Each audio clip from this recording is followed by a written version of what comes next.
Thursday, December 15th. There are still plenty of classes to sign up for. So if you get a chance, go onto our website, our OLLI website. There's a class catalog. It'll have all the information of our upcoming classes, and try to fill up or try to sign up early because they fill up pretty quickly once we make the announcement that they're there.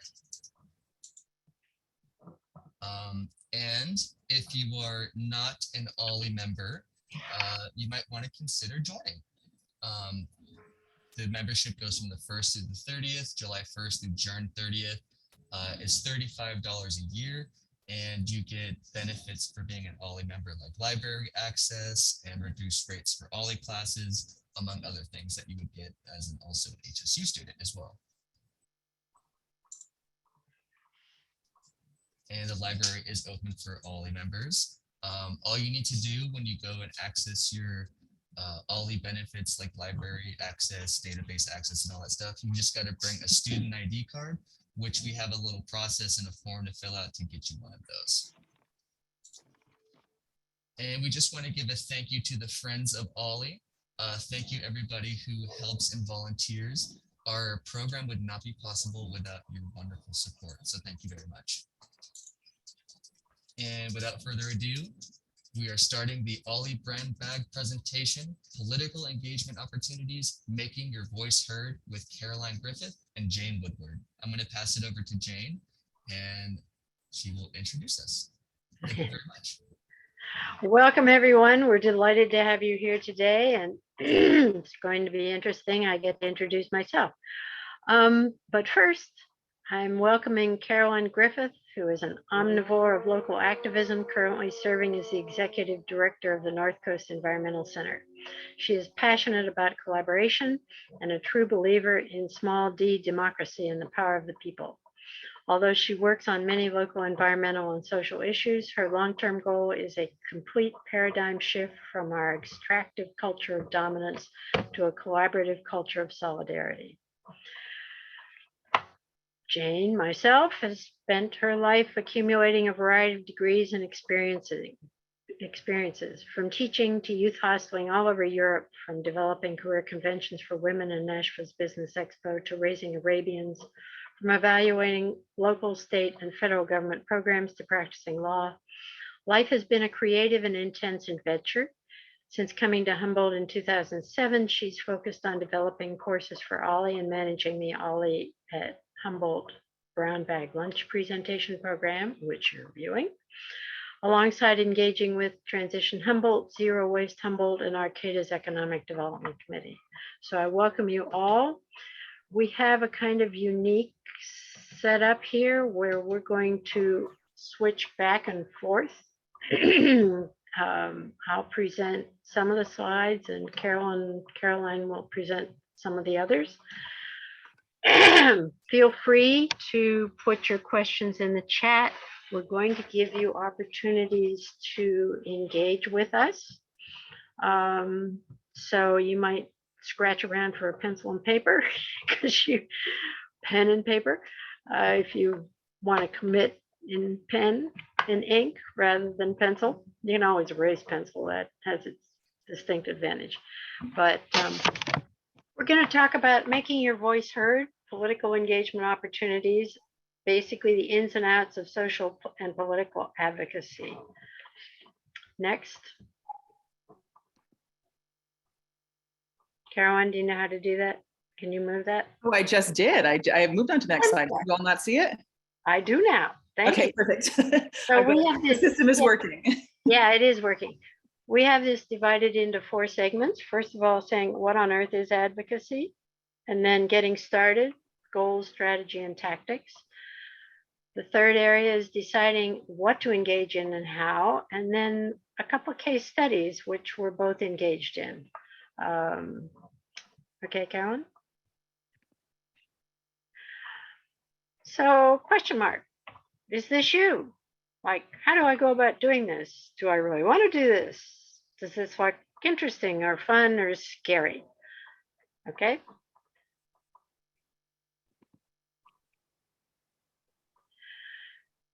The Oxford Dictionary discussion of what advocacy is public support for or recommendation of a particular cause or policy, their advocacy of traditional family values. It also includes the profession or work of a legal advocate. In other words, I can call myself an advocate because I have a law degree. The word origin in late Middle English via the Old French from medieval Latin advocatia from advocare summon. And I can't see the bottom of the slide. I believe it's call to one's aid. Oh, that works. Thank you. I hope I didn't do too many of those. There is a free dictionary definition of it, which we found useful even because it's widely applicable. The process of actively supporting the cause of, speaking or writing in favor of, or defending or interceding on behalf of a person, called case advocacy, or a group, class advocacy. Next.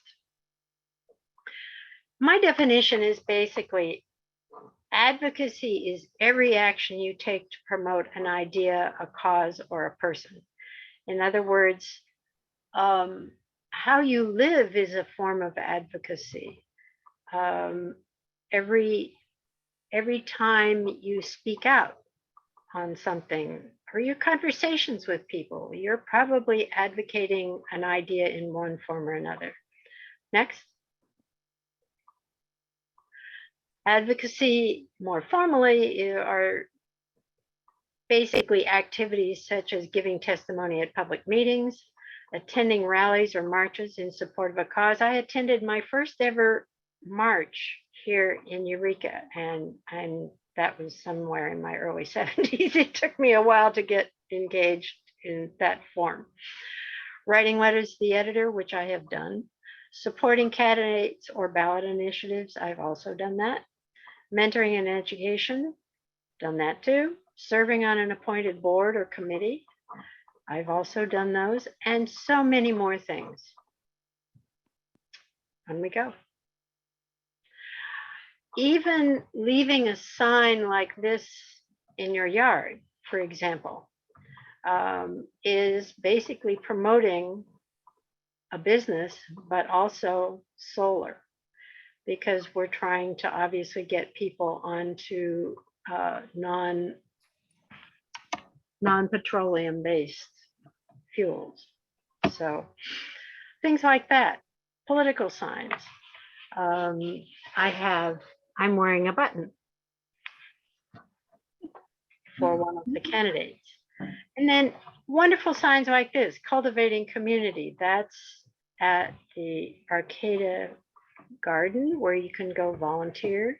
But something like that just reminds people of the various venues and the various thoughts and ways in which they can participate. Next. And then there are photographs. A picture is worth 1,000 words. And this is basically promoting a way of addressing scary situations with calm. And it's fascinating. I've tried to figure out whether those people are backing away from her or scared to approach her, but it conveys a concept of how to address violence, or however you want to interpret it. The point is, it's a meaningful photograph to me. It tells me something about how I'd love people to respond. Next.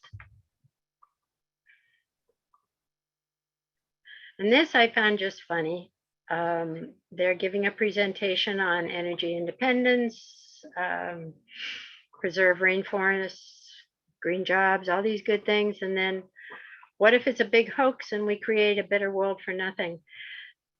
Things like this, cartoons like this, convey a lot to people and is a way of expressing their concerns. Next. Then on the 8th day, giggling to himself, God buried fossils all over the place, talking about creationism. things like this, if you have them in your house or where people can see them, or you just look at them occasionally, it helps you maintain your sense of humor. And that's a good thing when you're concerned about people's attitudes. So these can convey your thinking and your concerns. Next.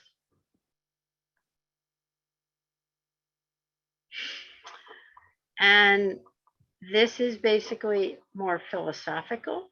Remember, be here now. Be here now. That was the 60s. But the message of live in mindfulness remains. Be present. Don't have your mind off somewhere else. This is again a philosophy of a way of living. But don't be always thinking about or worrying about something that's happening in the future, or worrying about something you did yesterday. Again, a reminder to live in the present. Next. And I found this really interesting. Climate Hawks Vote, it says, but it's a famous Martin Luther King Jr. quote. I think we have to keep these little reminders around us as part of our philosophy. It's healthy for us and it's healthy for the world to be reminded. Since so many people don't go to church anymore, these kind of stand as a substitute in an interesting way. Next. This one I love. I found this at the Taekwondo. It says, Cleopatra ruled Egypt when she was 18. What are you doing? This is a challenge. And it's a promotion for Where Girls Grow Strong. Again, just kind of making people think about what's going on in their world. And this is these things are little things you can do. You can have around the house, or you can put in public places that cause people to stop and think. Next. And I found this and stuck it on the front door, on the glass beside the front door. Again, you each have the ability to express your philosophy and your politics in different ways. And these are little reminders, and they are welcome signs also to all people. Next. And I found this in the restroom one day, and I said, I've got to take a picture of this, because it's true that many people aren't religious, but they watch what you do, and you are telling them volumes with how you act and how you speak. So that it, again, kind of a little reminder to each of us that how you live matters, and you are basically a model for other people's actions, despite whether you intend that to be the case. Next. Oh, I think this goes to me now. All yours. All right. Well, I appreciate that reminder that every single thing that we do is really advocacy and how we put ourselves out in the world. And I realized when you showed your button, I also have a button as well that I'm wearing today. Housing is a human right. So I'm advocating everywhere I go. And if we've done workshops like this at the NEC with students, and when we do them, I would use the word activism to describe what we're doing. And that idea that there are so many different ways to plug into activism. And I think that advocacy is sometimes interchangeable with that word. They have a lot of the same meanings. And really the hard part oftentimes is figuring out where you plug into all of this. And really, in order to make sure that we are doing we're doing this work thoughtfully, and we're not just doing things for the sake of doing things.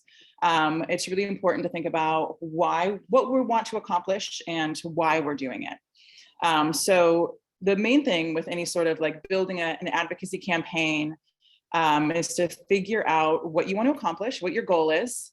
And that will help you figure out the strategy, which is the road that you take to get to that goal, and the tactics, which are the steps along that road. So this kind of helps me to think about how you have an overarching goal, that there can be multiple strategies that are different routes that you take to get to that place. And each of those strategies can have multiple different tactics along the way. And so those are a lot of the things that we can plug into as advocacy. So with let's say that we want to protect Richardson Grove. So there's a legal strategy that folks have gone through, our friends at EPIC, with filing lawsuits to keep that from happening. There's legislative, where you can try to pass laws that would protect certain areas. There's also direct action. I'm actually a little embarrassed. There's a typo on this. I'm a newspaper editor, and I realized later that should be direct action. You can work to stop traffic on the road and to show that there's not support for this. So those are different tactics that fit into those different strategies. And so we want to kind of start out today as we'll go into more, different things about goals, strategies, tactics, and different avenues of advocacy. But to really start out by thinking about where folks would like to plug in. And like I said, that can be the hardest part. When we do workshops like this with students, we're often talking to people who are very overwhelmed with all of the possible ways that they could get involved. They're overwhelmed with everything that's happening with climate change. They just don't know where they can plug in. So the idea of finding out why you want to plug in is really important. And we'll come back to this slide. I'll bring it back up again when we start doing the activity that Jane mentioned earlier, that you grabbed a pencil and paper for. But to really think about, what do you care about? What makes you happy or angry? What are your values? What are your strengths? What do you have to offer? There is kind of a picture that gets painted, I think, of an advocate or an activist as being a certain specific way. And folks don't realize how many different strengths are necessary to build all the strategies to achieve our goals. I'm sorry, my phone just started ringing and it's across the room.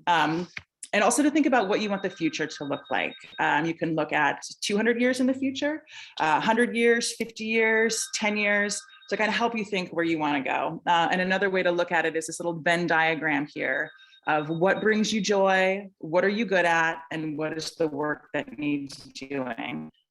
Find the spot where it overlaps. So as I said, finding your why is really important. Figure out what's motivating you. And that will help. Everything will follow after that once you figure out why it is that you want to achieve this goal.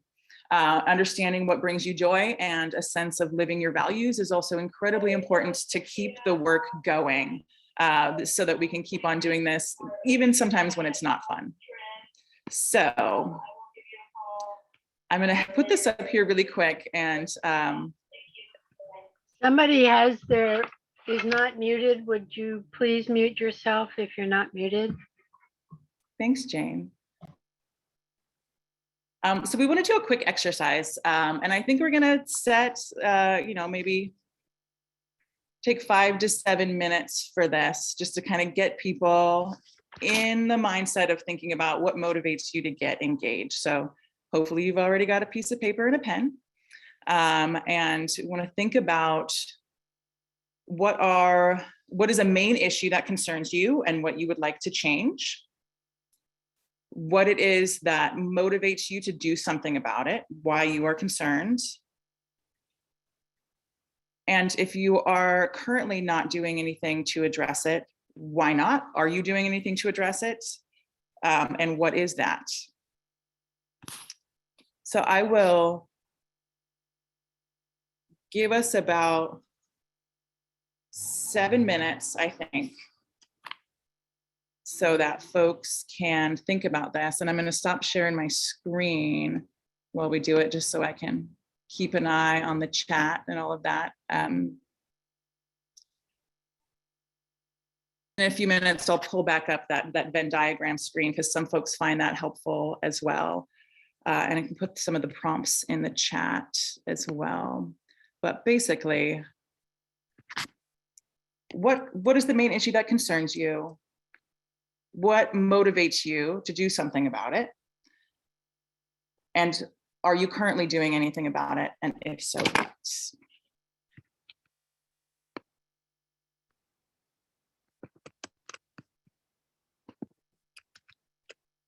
And I just put them in the chat for you.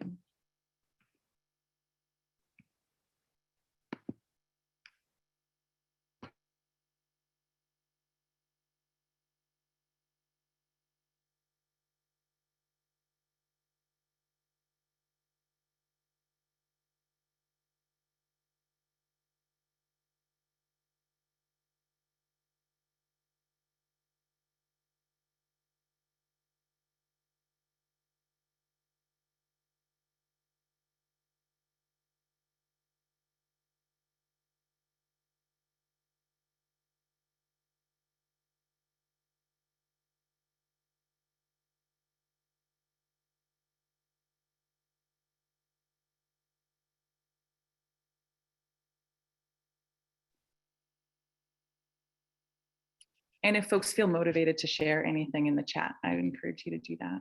Sometimes it's helpful to see what other folks are thinking.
All right, and hopefully this has sparked some thoughts, and so you can continue it on your own. Because I think it is really helpful just to think about not just what you care about, but what you have to offer, what your particular skill set is. There are definitely some of us who are more adept at giving a workshop, and folks for whom that is very anxiety inducing, but they probably do have something to offer, whether that is research, education, mentorship. There are just numerous ways that folks can plug in to all of this. So now you figured out what the main issue is that concerns you and what you'd like to get involved in. You want to think about identifying your goals, what it is you actually want to accomplish. Sometimes it can be really nebulous. You're like, I just want to make the world a better place, which is a wonderful thing. We should all want that. But how do you want to do that, and in what way? Sometimes our goals can be like incredibly lofty as well. You want to stop climate change or end racism. These are things that are huge, and it's really hard to figure out how to plug in. So you want to kind of narrow it down. And the SMART method is really helpful. So is your goal specific? Does it clearly state what you're trying to achieve? So rather than saying that your goal is immigration reform, try to focus on a specific aspect of immigration reform and something that you could locally have an impact on. Is it measurable? Is there a quantitative or qualitative way to measure success? So is there a law that you're trying to get passed and you can clearly see it either passed or it failed? Is there a change that you want to see enacted locally that you can very clearly define what is success in that goal? Is it activating? And this is one that I particularly like as an organizer. Are there multiple ways for people to plug in and get involved? I personally feel like we need so many more advocates and activists in the world. So anything that we can do to get people, whether they are very experienced or very new, whether they have lots of time or not much time at all, to try to figure out those ways for people to plug in. Is it realistic? I mean, that seems like very, very obvious, but like I said, oftentimes when we're looking at very lofty goals, it's easy not to think about that. So you want something that can actually be achieved. And is it time specific? So will it make a difference in people's lives within a set time frame? And I think this is important because it can be hard to not only just continue as advocates, but to get other folks to join into a cause if it doesn't seem like there will be an end to it. So it's nice if you know that there's a set time frame in which you can see change. And so once you've identified your goals, so you know what you want to achieve, you have to figure out who actually has the power to give you what you want. I've definitely seen, and I'm sure some of the rest of you have, folks marching into City Hall to make a demand of the City Council that they actually are not able to give to them. So this can require a little bit of research, figure out who can give you what you want. Is it a legislative body, a government agency? Is it a corporation, a neighborhood association? You know, the list goes on. And so once you figure out who actually has the power to give you what you want, you can go through a little exercise called power mapping. And this is where one of those links is, Alexandra, the beautiful trouble. Power mapping is really figuring out how you can influence the people who can give you what you want. So this is whether the grassroots pressure, lawsuits, economic pressure, direct action, which can be a whole host of different things. So to really map out, and it's a really fun process, especially in a small community where chances are we probably actually interact with those decision makers. We might run into them at the grocery store. And once you've figured that out, you really also, through power mapping, determining who your allies are and who your opposition is. And I think the allies is a very, very important one because chances are you are not the first person who has identified the problem. There may actually already be groups or people who are working towards that same goal. So finding them and seeing how you can work together is important on multiple fronts, not only because it makes, all of your energies multiplied and can make you more successful, but also it's a good way to, like an antidote to the idea that we're all individuals doing this alone. So to find those groups and make friends with them is super important. This is also where you need to find out, are there people who are working against your goal? And to figure out why they're doing that and how and if you can counter it. And then once you've done your strategy, which is the road that you're going to take to get to your goal, and there could be parallel strategies, you want to develop your tactics. And we're going to talk a little bit more about these coming up, but they very much depend on your goal and your strategy and who you're trying to influence. So this could be the public comment at meetings, writing editorials, joining advocacy already exist or participating in campaigns, public education like pamphlets, webinars like this, debates. I would consider eco news as well as public education, public art and signage or posters, demonstrations and protests, boycotts, etc. And I like to think of the tactics like items on a buffet. You don't want to just like fill up on one thing. You don't want to just like have a ton of mashed potatoes and only do public comment. Like you need to think about diversifying. And down here is a database. So the Swarthmore University has a really extensive nonviolent tactics database, which is a great way to go in and you can look at specific campaigns what people were trying to accomplish and how they went about accomplishing it, and is really inspiring to think of all the variety of tactics that you can use.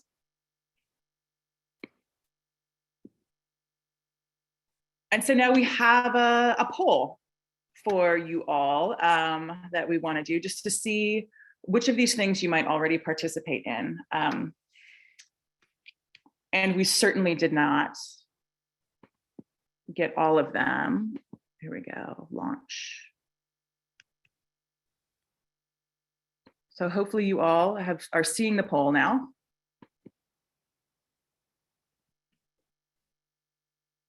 And let me know if you're not, and I'll give you a minute to fill that out, and then we can kind of look and see what it is that folks are participating in. Question, how do we fill it out? You should be able to just click on it, though Jane might be a better resource for this than I. So Jane, you and me, we're not going to be able to select it, but you should be able to click multiple options when you get that poll prompt. Okay. It's because we're hosts and co-hosts. So we just get the results. Correct. Oh, we can't influence the results. That's not We fun. can't, right? Just assumed that we do all these things. Probably the case. Well, it is cool to see all these coming in, and I would encourage, I know that we have other as a category, and I guess if folks have specific other things that they've engaged in that they'd like to share in the chat, that'd be great. They can't see the results, right? We're the only ones that can see the results, Dane? I think afterwards too, it should post all the results. Okay, well, it looks Yeah. like Minute or two more. the little graphs have stopped moving, so it must be that everybody who's gonna fill it out, oh no, wait, it's still happening. Give it a minute.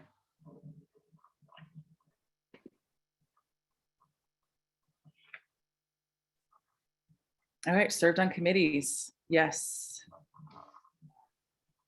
We've got 65% that have attended rallies or marches. Yeah. On voter postcard campaigns. Okay, great. Write letters to the editor and articles. That is wonderful. You know, that is something that I'm really working to try to get younger people to do. It seems like that is definitely, I don't want to say a dying art, but something that hasn't quite carried over, which does have impact. Okay, I'm going to end the poll.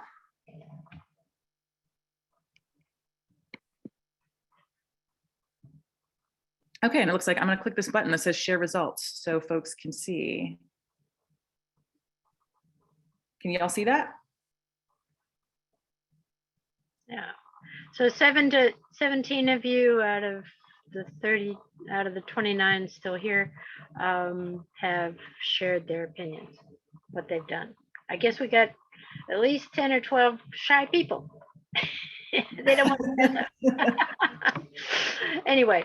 Maybe they're still writing down, you know, they're still going through the exercise. They're so inspired. But I do see in the chat too that a few folks, there's Kim's working on a postcard campaign to inspire people to register to vote. And I do have your same question, Kate, about how do we motivate young people to be on boards and activate democratically. And that is a burning question that I'm spending a lot of time working on. So I'd be happy if you had any ideas. I'm gonna stop sharing this poll right now.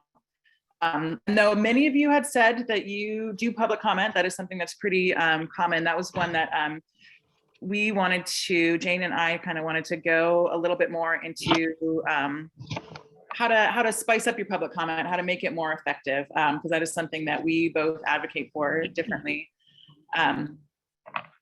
So I just wanted to share. So this is actually, I had an intern who was very excited about giving public comment, and she put together these slides for us, how to make your public comment more effective.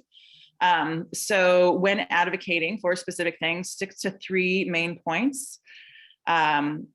As with anything, a clear, well-organized comment will make it easier for people to understand your message without any confusion. Clearly stating what it is that you are advocating for at the beginning is very important. And preparing an outline and practicing your comment beforehand is incredibly helpful and help you actually hear how things are going to come out of your mouth when you step up there to the dais. And I don't know if Jane, if you have the same experience. I give public comment quite frequently, and it still makes me nervous every single time I have to do it. So. Yes, I get a little bit hyped. It's called Mhm. a dose of caffeine and tend to talk too fast. Yes. Or, skip something I want to say. All these things still happen, regardless of age, regardless of practice. But that's why it's so very important. And you need to practice for the time you have available. That's critical. Right. Because if you have 2 minutes, you have to keep it to 2 minutes and make sure you stress what's really important. And if it's 3 minutes, then it gives you a little more leeway. But practice makes perfect. So if you practice enough, it'll come out regardless. And extemporaneous responses are another whole issue. I take notes sometimes during a meeting when I hadn't planned to comment, but I've heard something that I want to respond to, or what somebody else, another commenter has said, and I'll sit there and I'll make a little outline of things I want to cover, and then I go up and extemp. But the more you practice this, it's fun actually just to go do it a few times and see how it works. Yeah, absolutely. And to see and to watch how other people do it as well. I think that always inspires me.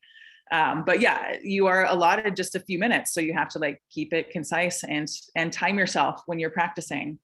And I got this advice that brevity can be very helpful in improving the effectiveness of your comment from somebody who I know who has sat on a city council. And oftentimes if you are going to advocate on an issue that is very contentious, there may have been an hour's worth of public comment before you. And so you don't need to use your full 3 minutes. I mean, if you can keep it concise and you don't need to repeat what everybody else has said, that is fantastic. And sending an email prior to the meeting, if you know what you want to say, gives those decision makers an opportunity to read all of that beforehand. And there's no limit in how long your email could be. And share your story, make it personal. Give a brief introduction of who you are, where you're from, and how the item being discussed impacts you. Providing that personal experience and testimony makes it more personal. It makes it more memorable as well, and also shows how your comment is relevant to the situation. And also be tactful. This is, frustrations can arise when you're talking about something that impacts you deeply. But it's important to remember that you don't want to alienate the people who are making the decision. This is another reason why I find it really helpful to practice beforehand, so I can get any of that out and make sure that when the time actually comes, I can be as professional as possible. Yeah, and then I'll pass it to Jane. You were going to give a little more insight into this. Yes, I wrote these comments as part of a course I gave on advocacy, so I had it pre-prepared. But one of the things that's really important: introduce yourself and state why you care. Also, thank the jurisdictional body, whether it's city council or planning commission or whoever it is, for their work as well and for listening to you. That never hurts. It helps to give your recommended result right at the outset in case you run out of time. So whether it's turning down the development or passing the ordinance, because when they hit 3 minutes, they may just cut you off. And particularly if you're online, they can just mute you. You're done. So better say what you want to have happen right at the beginning. Identify the points you want to make in priority order. Again, same reason. They're going to not listen forever. So hit the top points first. And the logical arguments should support the conclusion you stated at the outset. And don't be afraid to be direct. you know, speak your truth. Be concise. Each body has a different time frame. Some have 2 minutes, some have 3 minutes, some give you 5 minutes if there are only a few. So edit it down to your main points and use simple language. If possible, give an example for each point if you've got time. Examples help drill in the concept you're trying to convey. And then again, provide your summary, state your desired outcome, and thank them for attending to your concerns. Gracious. Be determined, but be gracious. Next. And then, of course, practice until you're fluid and make sure you can fit it in the time you have available. And I do have a practice of writing my comments out in full and emailing them to the staff who's in charge of that particular group and ask them to please direct them to the officials. And then you can get the email addresses of city council members and planning commission members and send it directly if you're worried about the transmission issue.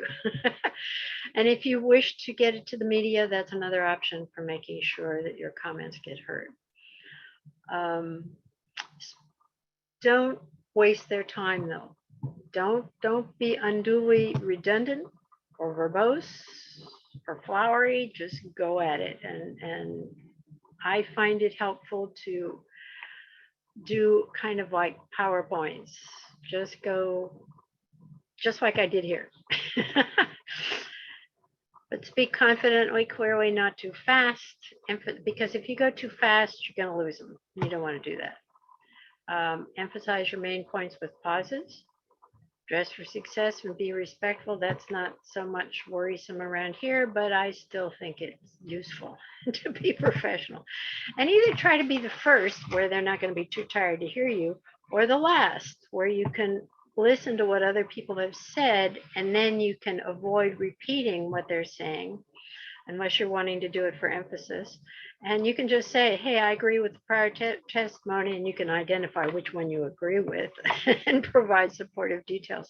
So these are few useful hints when you're trying to do this. Very similar things go to writing your editorials. Focus on the main message you want to convey and don't wander all over the place. Write in short, clear sentences. Don't assume that your readers are as aware of the issue as you are. They probably aren't. And remember the KISS principle, which is keep it simple, stupid. Give examples to buttress your main points. That's very important because people can they can understand what you're talking about better when you do that. They can relate to it. And be sure of your facts before you state them as facts. If they're opinions, say so. But if they're facts, state them as facts. Avoid redundancy. And restate your main message at the conclusion. And then, by goodness, sleep on it before you send it. Read it again in the morning. Have a friend proofread it. And then revise it and rewrite it if need be. And if you're still wondering, sleep on it another night. Because first of all, you want to make sure your grammar is correct. That's why you have somebody edit it. You want to make sure you didn't misspell anything. You don't want to look silly. And you want to make sure you're presenting somehow. How you present affects the receiver. So make sure that you've said it the way you want to say it and not be not make people totally ticked off as a result of what you said. You are trying to accomplish something and you don't want to turn people off in the process. Okay, next. And basically, we're talking about how to deal with this. It's really important to go bottoms up, go local, because it's very hard. You can click all the emails of support you want, but the people you can affect are generally the people who are local. So while you think about a national issue like climate change, the issue is how are you going to help them implement the local climate action plan? You know, the thing you want to talk about is the local action plan in terms of the overall issue of climate change. So you can affect what's being done at your city council, at your board of supervisors by going and speaking up. You attend the meetings, you speak up, you go vote. Voting is critical. Join advocacy groups like Indivisible, Redwood Coast Village, Zero Waste Humboldt, get on boards and committees, do meets and greets with local influences, that really matters. And basically, you know, attend political events so you understand what they're all about. Watch the League of Women Voters on when they come up and discuss what they're planning to do. Read the paper, and there are a variety of options. Develop a campaign strategy and tactics for how you want to get this done, and don't just stand there, do something. John Lewis had the right idea. Next. Okay, is this mine? Yeah, I think this is this mine or yours? Yours, and I got the next one. Yeah. We were going to tag team this one. Yeah, Economic Development Committee. I was on it for 12 years. And it's really important to feel like you're making a difference and being able to have input. And I spent 12 years on it. And when they said to me, do you want to do it another 4 years? I said, nah, time for the next generation. Thank you. But don't think you're too old, because you aren't. You have the wisdom of the elders, right? We do. So let's be willing to share it. And then Forest Management Committee, I used to attend that.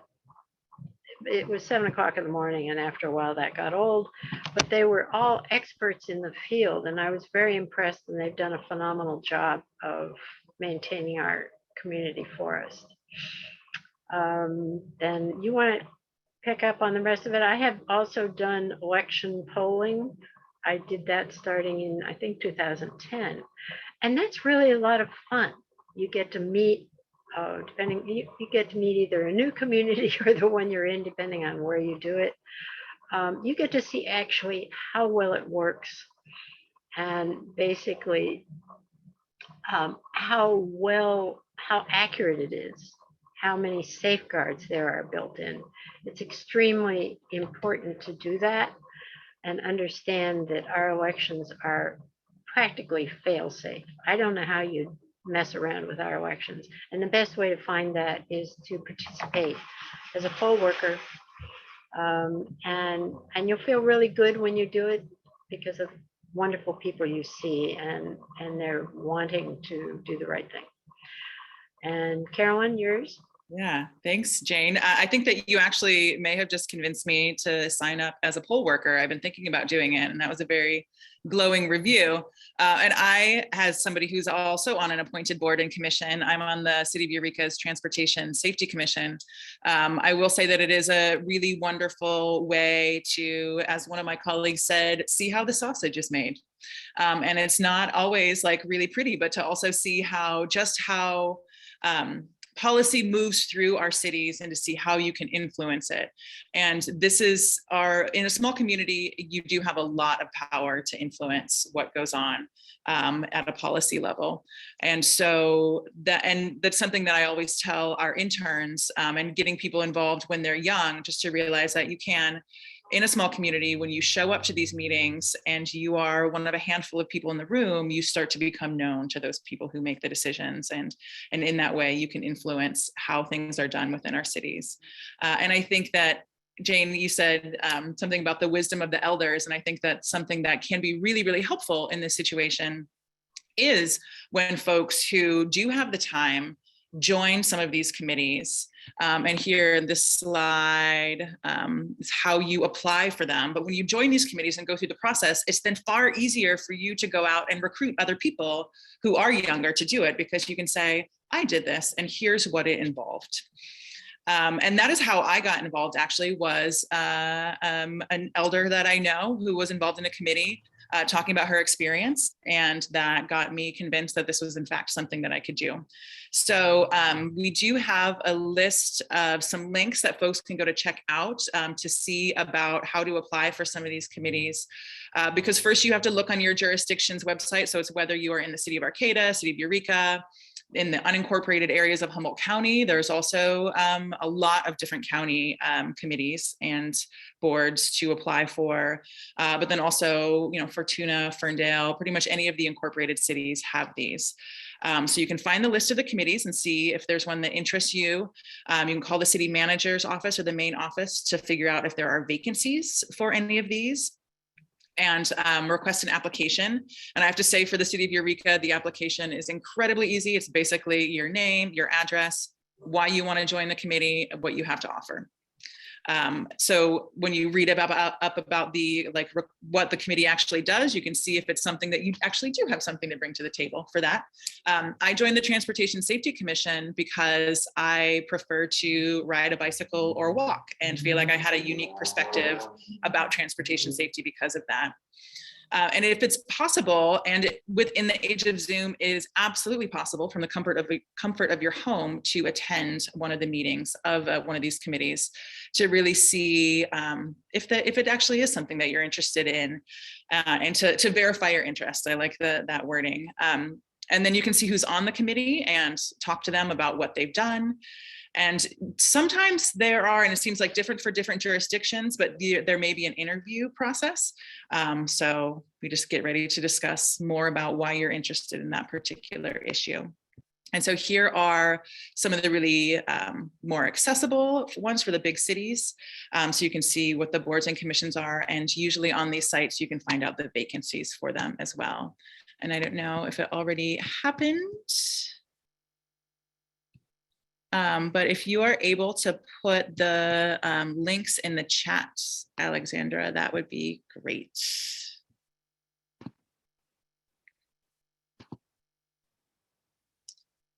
And so those were all governmental agencies that you can be involved in for advocacy.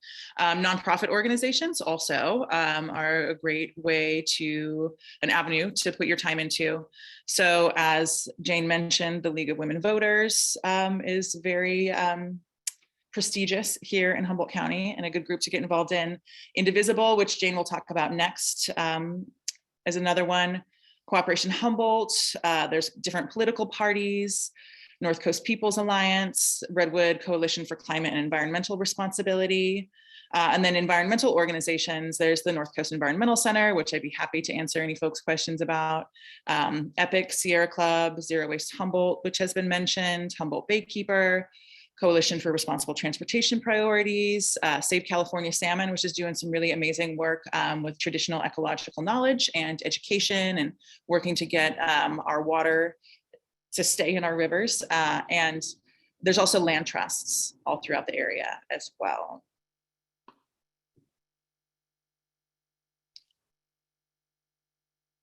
Oh, you're muted, Jane.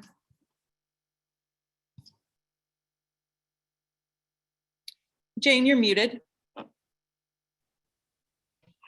Sorry about that. Wish you could read it. Indivisible is a grassroots movement of thousands of local indivisible groups with a mission to elect progressive leaders, rebuild our democracy, and defeat the Trump agenda. We do have local groups, and I'll discuss that in a minute. Next. Right now, their mission, basically, right now we're facing the interlocking catastrophes of a rigged democracy, global pandemic, unimaginable and growing wealth inequality, racial injustice, and the escalating impacts of the climate crisis. We're fighting back. People like you are leading local indivisible groups in every single state. So be part of history and join the indivisible movement. Next. Give No Ground is a indivisible action strategy to protect the Democratic majorities in the House and Senate by targeting the low propensity voters that will need to win. We're running a 3-part program to win our key races, and here's where you go.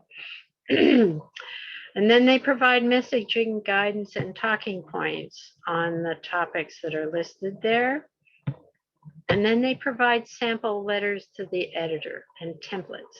So you can just go and they'll explain the issue. They'll then give you suggestions, talking points as to what to say. Next. If you go to invisible.org, you can find local groups by putting in your zip code. It will provide you local contact and meeting information as well as a local website. There is one, when I've looked it up, called indivisiblefrendale.org. They have what looks to be a very nice website. For Arcadia, you can email Sharon Farrett, and there's her email address to get on. They meet about, to get on their mailing list, they meet about every couple of weeks, typically. And they have been in existence since about 2010, I think, and they had a whole campaign booklet, how to campaign, how to do it. I looked for that. I didn't see it this time around, but I'm sure they still have it. But if you want to, this is where they suggest using postcards, not just locally, but you can send them nationally to affect national races. They have suggestions for how to do radio interviews, all of that. So if you really want to get engaged in the next few weeks, this is one way to get at it. Next. Your turn, I think. My turn. No, my turn. We have lots and lots of nonprofit civic organizations, including our Rotary clubs and chambers and Humboldt Senior Resource Center, Area Foundation, Hospice of Humboldt. And we have educational organizations like OLLI. We aren't exact, OLLI is probably nonprofit, but I don't know whether we call our universities nonprofit. I think they're always behind the 8 ball, so I suspect they're in essence nonprofit. But then there are organizations like Friends of the Library and the Library Foundation that are, and our museums. We have tons and tons of nonprofit organizations that you can engage with and make a difference in an area of interest to you. Next. This is me. And you just kind of jogged my memory that an organization that we neglected to put in one of these lists that does a lot of advocacy work is 350 Humboldt. They're a climate organization, and they do in their weekly emails always send out a list of like organizations or entities you could send letters to, different elected officials who they are lobbying on different things. So it's an easy way to, if you just have 15 minutes to write a postcard and send it off to an elected official. But I am with the Northcoast Environmental Center, so we wanted to do just kind of a short case study of some of the advocacy work that we are currently engaged in. But first, a little about the past. I'm sure a lot of folks here are familiar with the Northcoast Environmental Center. We have been around for 51 years. We were founded in 1971, shortly after the original Earth Day. And we tend to say that we're the oldest organization working on behalf of the environment behind the Redwood Curtain, but I think that really just means nonprofit organization, because I'd have to say there are organizations of Indigenous peoples who've been working on behalf of the environment here way longer than the NEC has. And one of the ways that we're very well known throughout the area is because of Eco News, our monthly publication, and the Eco News Report weekly radio show that's hosted by our friends at Epic. So since our beginning, we've focused on the combined efforts of local conservation groups and concerned people. And we have worked on, this is just a short list of some of the things that we've worked on, and I just chose some of them that were more well known. We're an original litigant in lawsuits to save spotted owl and coho salmon. We allied with local tribes to stop the infamous Go Road, the Gasky-Orleans Road, which would have desecrated sacred indigenous high country. And that is an issue that I would love to dissect a little bit more when thinking about strategy, because my understanding is that there were multiple parallel strategies going on in order to get this protection, so that if one of them failed, there's still the possibility of another one succeeding. We also spearheaded the 48,000 acre expansion of Redwood National Park, launched the oldest rural recycling program in the United States, RIP Arcata Recycling Center. We started Coastal Cleanup Day, which still attracts thousands of local volunteers annually and is now an international event. And we recently were an influencer in passing the city of Arcata's single-use disposable foodware ordinance. And we do this using a whole variety of different strategies and tactics. And I know we don't have a huge amount of time left today, and I want to leave time for questions. And Jane still has a few more things to speak about, but some of the current work that we're doing, we are working really hard to support climate-friendly, people-friendly infill housing development in our communities so that we don't have to build out into green spaces, out into ag lands. So we are working to support and make better the Eureka parking lot developments and the Gateway area plan, which are two big ones that are happening right now.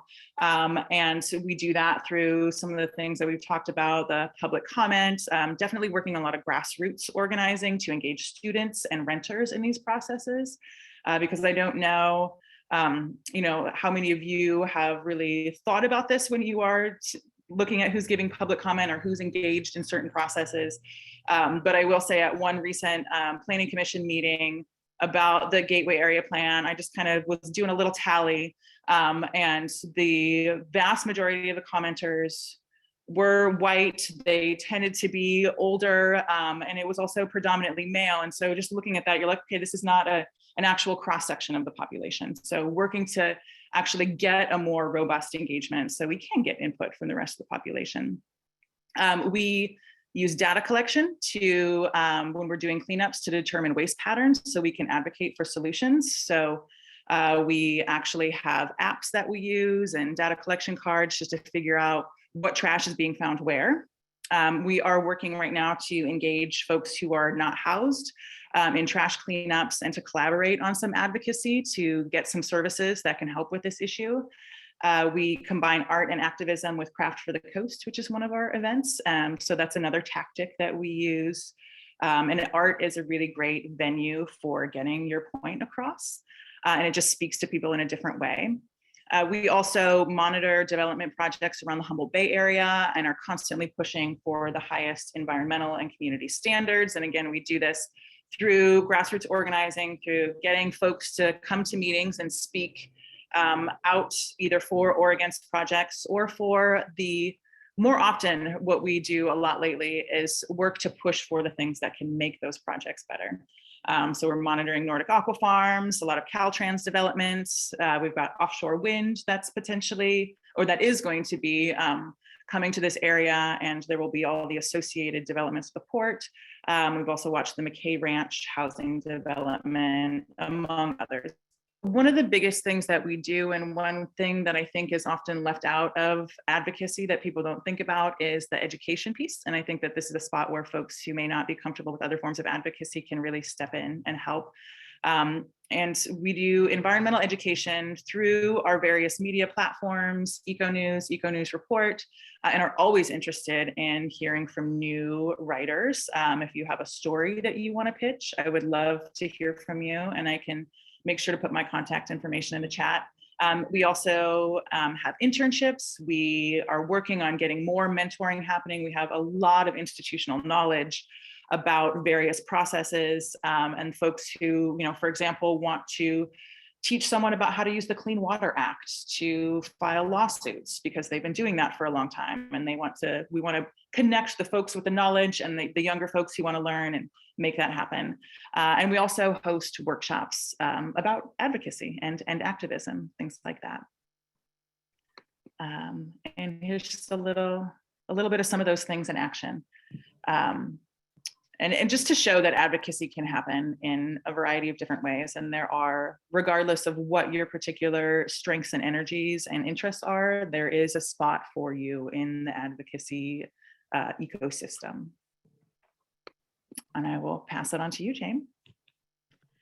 And of course, the Arcata Gateway Plan is basically a case study in attempted activism. I'm going to say it that way. It's a plan to rezone 138 acres of light industrial, commercial, and residential property to high density residential zoning to accommodate up to 3,500 units to help address the housing crisis. Sounds reasonable. There are a batch of issues. I mean, we want more housing, not a question, but here's what it does. It proposes 5 to 8 story buildings in the coastal zone, subject to sea level rise. There's concern about solar shading, view shed loss, undermining obviously because of sea level rise.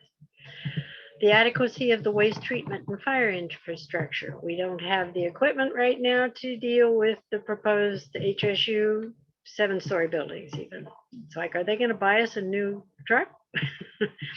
There's concern for ownership versus just more rental properties, because almost everything that's been developed in the last number of years of more than single family housing has been rental. Who decides? Does this become development by right or by the zoning administrator, or do we retain some oversight with the planning commission and city council, and how does this work? The plan has been developed top down by a consultant versus bottoms up, has been done in the past. In the past, they have set up task forces to actually write the draft plans. That's not what was done this time. It was drafted and presented to us December 1, 2021. And they hope to get it all passed by December 2022, which just has not been terribly realistic. There's a potential loss of light industrial land and businesses. Some businesses will not be allowed to stay there, although there are few. But it's got areas of issue and controversy, and therefore it has caused reaction. Next slide.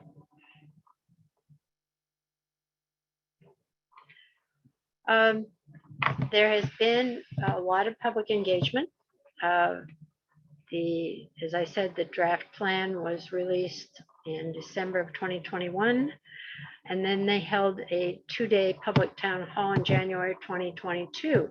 However, the city never published the results. We've always wondered why that was the case. I think it's because a huge percentage of the people who attended there did not want 8-story buildings.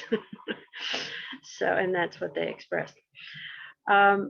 There were presentations made to the city committees, the planning commission, city council, and interested groups who requested them, and staff led multiple guided gateway area walks and had booths at the farmers market. The problems with this engagement was that few citizens actually attended the meetings in person during COVID, and they received little feedback as to what people thought of these plans. There was limited initial media coverage, particularly for the first number of months. So there was a lack of public awareness, and still is in many situations. The agendas themselves have been overly broad, making public comment difficult, like the last one. Basically, the last planning commission meeting said any part of the gateway plan, not building height, not density, not transportation issues, anything of the sort. So it made it very difficult for the public to comment on that. And they've gotten feedback about that. Your public comment is limited to 3 minutes per person, and many times that public comment has not been included in the packets. They've now set up an engagement report area where they do include it, but it's not always up to date and not necessarily in time for the public to become aware of it.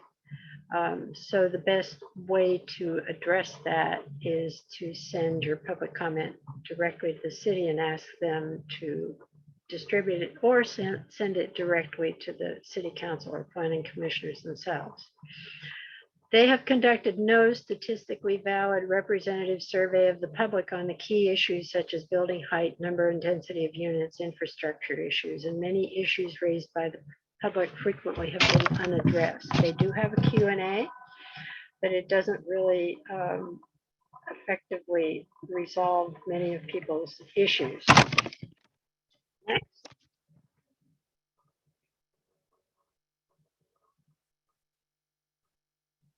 Next, Carolyn. Thank you.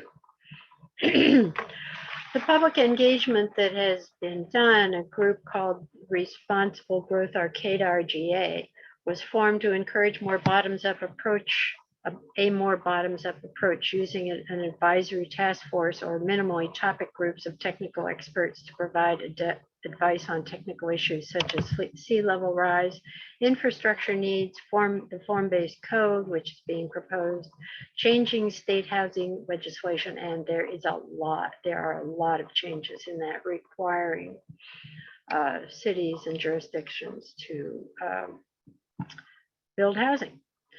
There are coastal zone issues, etc. This request has been obtained support from 84 pretty well-known community members who've been engaged in the city historically. The group compiled a list of 14 policy issues. I need an S there. They could benefit from such expertise. It also promoted the conduct of a statistically valid representative survey of the public related to these issues to let everyone include the students, include the renters, include the employees, include not just the few people who attend public meetings or public events. This group summarized the feedback from the January 2020 town hall for freebies, since the city couldn't get around to it. And so the group did that. They've given PowerPoint presentations to the Council and Planning Commission. They have met serious resistance from the staff to bringing in outside expertise to bear on the issues raised by the public, on the concern that it might hold up the process of getting this done.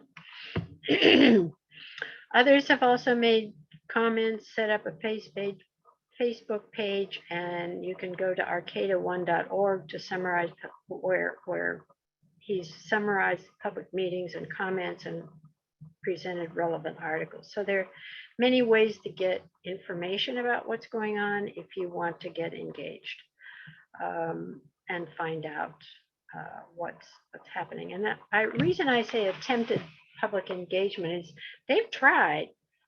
The city has tried outreach, but it hadn't worked very well because whether it's COVID or whatever it is, it's arcada1.com, not arcada1.org. I just got corrected by Chris.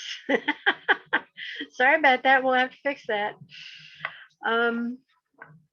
But there's a lot of information available if you become aware of it and want to get involved.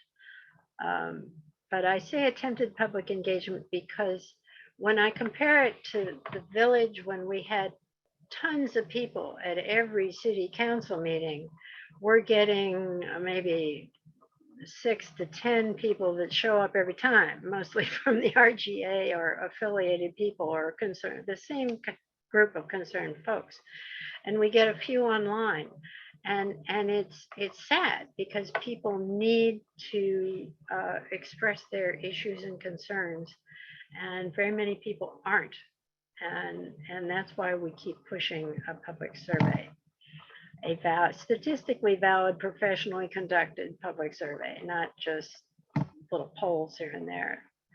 Next. The results. As I said, there's been some serious resistance from staff to the task force concept. They say it's going to cost a lot of money, slow things down. They don't have enough staff time to support it, etc.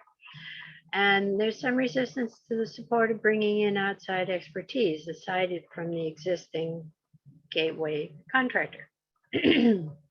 It's like, we don't need to hear other opinions. Thank you. The staff has often downplayed issues raised if they challenge the gap, the plan. The concern has been expressed that it might hold up the planning process, and gosh knows we need housing yesterday. But on the other hand, we need to make sure it's environmentally feasible, technically feasible, and going to produce what we want it to produce. The revised, here's the good news. The revised plan was released October 1st, and it incorporates the comments from the city committees and some of the public comment received, but not concerns about building high density infrastructure, the coastal zone parking. Many issues remain unresolved. But the point is that you can see, and they identify the committee each comment came from, which is a wonderful addition to this draft plan. And they're still working at the policy level. They haven't gotten yet to the actual zoning requirements. So it's still time to put in your own personal comments. They still haven't moved on conducting a survey to tap a broader based representative public opinion. And despite bringing up community concerns, sometimes these appear to fall into a void if they don't conform to the gap, which is frustrating because you come back and they get tired of hearing the same thing over again, but it's like, we don't hear a response, so we're just going to come bringing it up. Several other community groups support GAP. Is it because of the housing crisis, and they'd like to, even if it has flaws, like to see it move forward. The RGA group and the commentators are worried about certain aspects of the plan. They're not against the plan necessarily per se, but they're concerned about certain aspects of it, like building height, like the coastal zone issues. And there's an uncertain future in getting a future for success in getting the city to address the issues raised. We keep hoping it's still on the agenda. Well, it's not on the agenda. It's an attachment, the latest PowerPoint presentation. If you go to cityofarcata.com and then look up, you can look up the Planning Commission. You go and look up the Planning Commission and go to the packet, and you'll see what's being proposed. But the main effort has been to get the city to engage more with the public and address some of these issues that are possibly controversial, divisive, may be problems with the plan, like infrastructure, etc.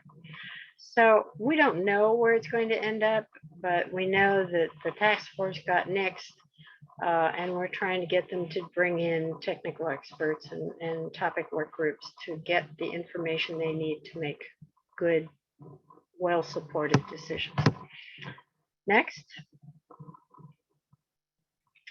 Okay, I've said my thing. Yeah, Carolyn, do you have something to say? Well, yeah, I feel like, so some of the, I do want to say that the NEC is one of the community groups that is supporting the Gateway Plan and sees little things that could be tweaked to make it better, but it is largely because of the housing crisis and the climate crisis. But one of the things that you said kind of brought up one of the limitations or challenges to advocacy, the way that it is traditionally done. And the idea that, you know, if it is presented as your one opportunity to give public input happens during those 3 minutes at the beginning of a council meeting, or, you know, right at that agenda item, that leaves out an entire group of people who either can't get there because they have to work that night, or they can't get there because they need childcare, things like that. And it also really just limits the scope of what the community sees and hears as the issue as well. Because as you say, if it's only the same group of folks who are able to show up night after night after night, everybody just hears each other saying the same things over and over again. So it's a big limitation in that particular avenue of advocacy, and does point to that the need to expand upon that and to get your voice heard in different avenues than just during that 3-minute period. Yes, for example, I have written a article, an opinion letter for the Senior News, just trying to say, hey, people, this is going on. Please check out what's going on. And there are more articles in the media now. And it's important to be persistent. I mean, you can't just do your thing once and think that's enough. You have opportunities in oral comment at the beginning of a meeting, but you're not supposed to talk about the things that are on the agenda. The problem is they don't let you give public comment on the agenda items until they've all done their discussion. And then they don't have to respond to your public comment on the spot. That's why you feel like it fills in, drops into the void, because they've done all their discussion. They're ready to vote when they finally let public comment in. That is nuts. That just does not work well. So you can get very frustrated, which is why I've simply adopted the practice of write your public comment in advance and send it to them. Don't even rely on it going through the proper administrative method, and don't figure it's not going to show up in the packet anymore. They've moved it to the engagement site. And that doesn't help at all, because that really, unless you're constantly checking the engagement site and they're constantly updating it, you're not going to hear it.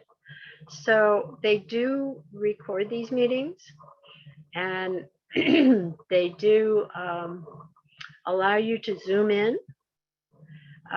So if you really want to find out what's going on, hey, you can turn on your TV. You can watch it on your television on Access Humboldt. It's generally, I think, on channel 11.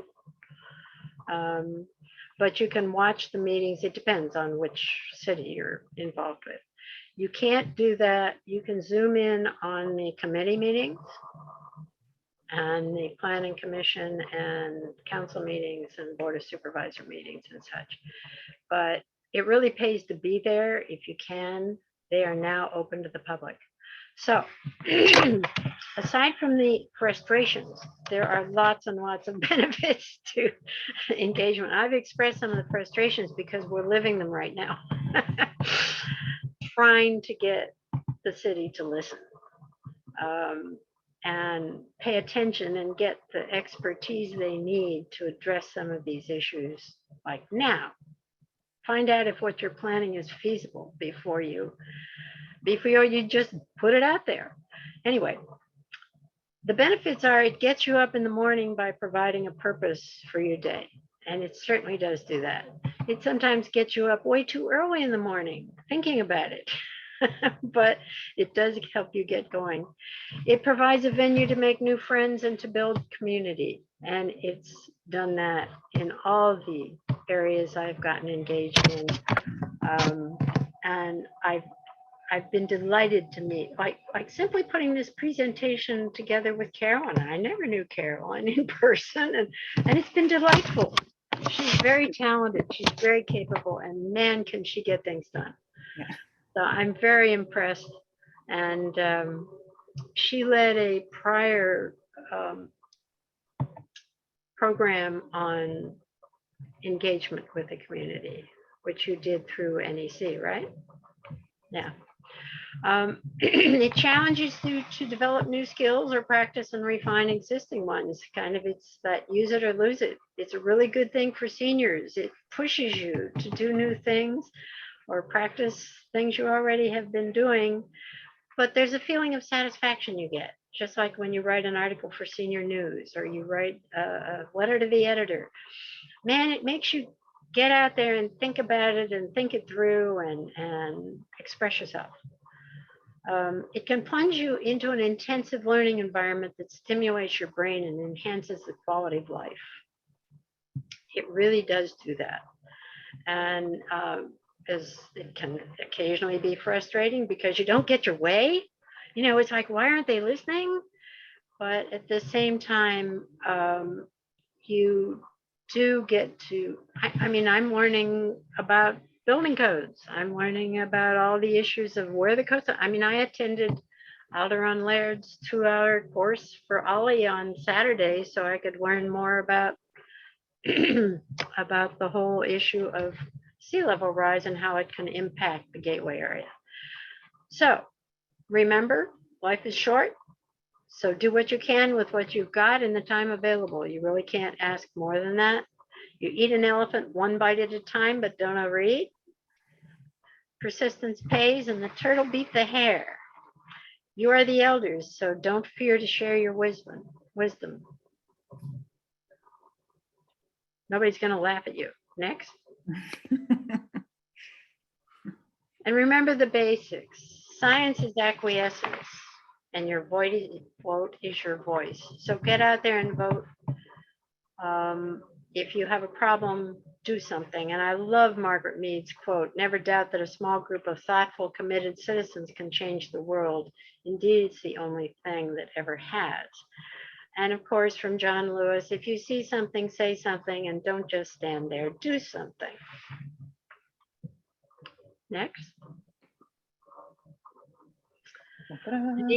These pictures come from, and pictures like this are inspiring, but they come from the Cosmic Visions course that were given, Stone Briska gave years ago. And I captured a lot of those images and they're phenomenal, but images speak 1,000 words. Next.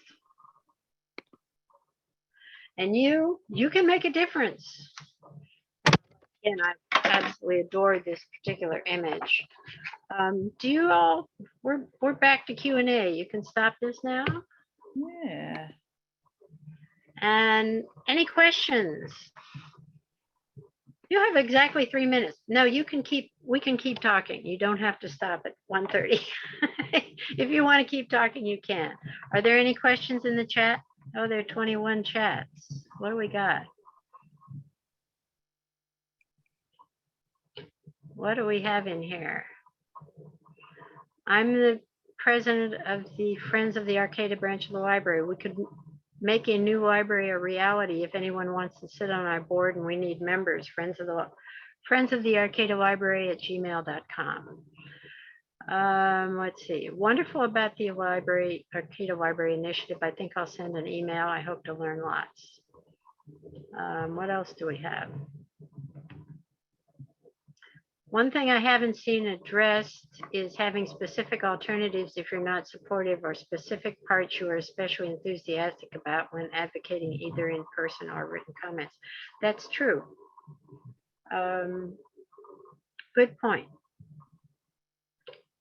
And of course, it's arcata1.com. Let's see, who runs NORCAN? They have an excellent listserv with lots of nonprofits. Bird, you must know the answer to that. And I think it used to be the Humboldt Area Foundation, but I think now they're their own entity. Bird? It's in flux right now. There's a committee that's working with it, and Tia Baratel, who's at Hospice of Humboldt right now, and there are a couple of other people that are working on that, deciding what direction NORCAN is going to take and who's going to be, where it's going to be housed and who's going to be involved. So I don't know exactly when all that's going to happen. Here's a 27-year-old in college here, would love to learn about some places in Arcata where they accept public comment. I would like to practice giving public comment. My email is, there it is, agg61@humboldt.edu. Don't use oohs and ahs, just pause when thinking. You're right, Chris. Sorry. That Easier is a real said than done sometimes. Yeah, yeah.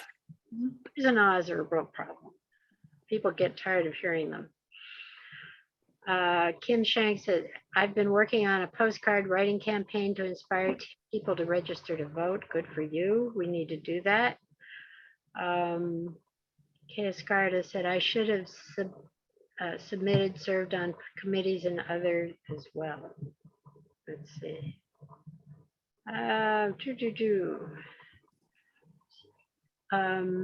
We are seniors now, not young, so we have a lot of wisdom and experience already in 2 nonprofits now, several before, including environmental advocacy, as well as union stewardships, democratically run businesses, years of experience with all the items you listed. As a business person and graduate of leadership program, I'm asked a lot to advocate and sit on boards. However, as a senior, do we find and motivate young people to be on boards and advocate democratically?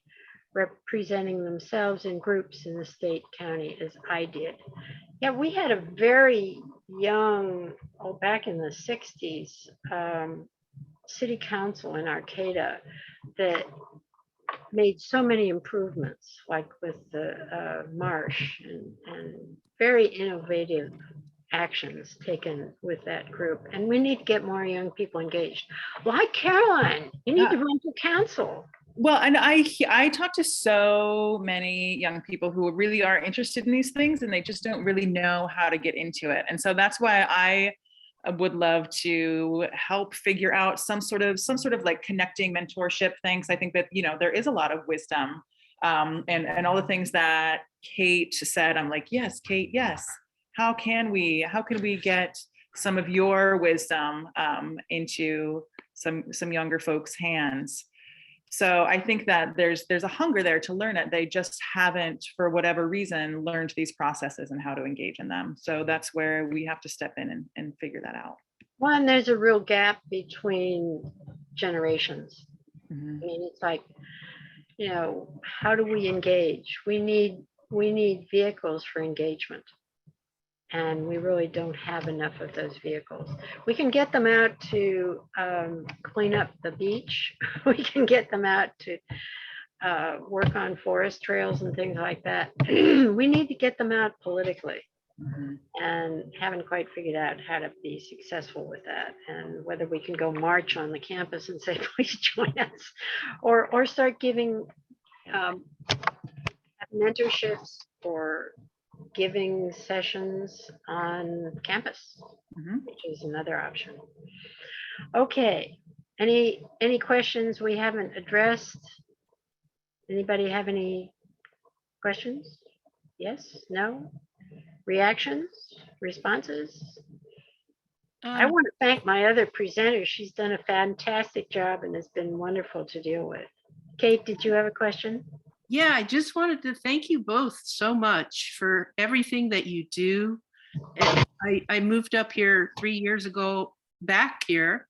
I was here in the 80s, and was kind of surprised to see that there's so much struggle going on between the developers and the people of the city of Arcata, and that your idea about the ground up is an excellent one. The bottom, you know, working from the bottom up instead of the top down. But also just that getting a group of seniors together, I'd be interested in that, to be able to be mentors for younger people, because there's so much to learn about advocacy in this area. And they need a place where they can come, I think. Well, yeah, and they just eliminated the debate program on campus, which I thought, oh, how dumb. You know, how could you do that? We need to teach these kids how to advocate, how to debate. And it's missing, MIA, you know? So what can we do as seniors to participate and make a difference in that way? How can we cross the generations and bring them in? Because we spent years developing skills and practicing skills, and then you don't put them away, or too many of us put them away when we retire. Or, you know, we don't quit working, we just change areas of activity. We work on nonprofits, we do other things like that. Right. But we need to convey these skills to young people and find ways of doing that. And Caroline, I want to say, I just had a great time putting this together with Caroline. It was really fun. It was fun. She got me to do it. I never did Google Slides before, so it's like, okay, how do you do this? Let's see. Okay, I got to find my password again. I had to set up a whole new password on Google and get myself back on that, and then find Google Slides. And then it was cool because she could work on a piece and I could work on a piece, and I had an advocacy one to start with, so we just added our parts to it and then sat down and split up who's going to talk on what. But you know, there's lots of good news in what we're accomplishing. You know, our feedback has forced the city, for example, to extend the time frame by a year, because I read 2 of the grant proposals. They were all saying, oh, we got this problem with grant proposals. They expire. And it's like, I read the 2 grant proposals and I said, you know what? They've got 1-year extensions in here. What's the crisis? So guess what? That problem disappeared. And we got more time to allow more public input and let the public process occur. So you just have to get in there and say, guess what? This is not a crisis. We don't have to be done by December 31st or January 31st, 2023. Real quick, you mentioned the debate team on campus. I've connected with he's I guess the coordinator for that, and he has a lot of load for teaching. So he's a teacher and that's his extracurriculars. And so that was a barrier for that debate program to keep going. So I'm sure they're looking for somebody to replace him and take on that load. It might be worth looking into and contacting Cal Poly to see if maybe somebody here could actually become a lecturer. You don't really need like a PhD or something. You do just need like a bachelor's or some expertise in the field. So it might be worth looking into. Hey, Caroline, you want to do it? I've already got a couple of jobs. Maybe Kate. Yeah. might wanna do it. Right, maybe Kate. There we go. Yeah. Actually, I'm retired, but not. And I already sit on a couple boards, but I'd be happy to fire away. Send me an email. KL Hit. I'll put my thing down here. Cool, and L hit at what? KL Hit HITT at Yeah. gmail.com. Okay, Yeah, hit at Gmail. I will do that. yeah, that'd be great. We need to be activists. We need to do something. We do. And the reason Transition Humboldt died years ago, fortunately, we got Cooperation Humboldt to pick up some of the activities, was because we were all in our 70s. And it's like, yeah, the younger people come to our events, but they aren't assuming responsibility for the organization's evolution. Mhm. And that's just sad. It shouldn't happen. We need to not lose these groups because of people dying out. I want to mention that next week, I want to thank everybody for coming. I want to mention that next week on October 17th, Mary Keene, who obviously you may know because of all those goat cheese recipes that taste fantastic, has set up an organization called We Are Up on Building Community. And she's the founder. And they will be talking, it's an integrated intergenerational community for adults with and without disabilities that will offer secure housing, income opportunities, and mutual support systems. Residents will be connected to the community at large through a community center, farm-to-table food production, and conservation of open spaces. I think you'll find it really interesting. She has done a magnificent job with her company and goats and chèvre and all that good stuff. It'll be fun to see what she's doing with this new program. She has a disabled, I think, grandchild with autism. And so she has created a program specifically to help her grandchild and people like that. So I think you'll be interested in learning about that. Again, thank you all so much for coming. We appreciate your attendance and your engagement, and go for it, man. Do something. Bye, Take everybody. care. Take care. Thank you. This was wonderful. Thank you so much. I look forward to other OLLI meetings. Yeah. Oh, I'll do get in touch come. too.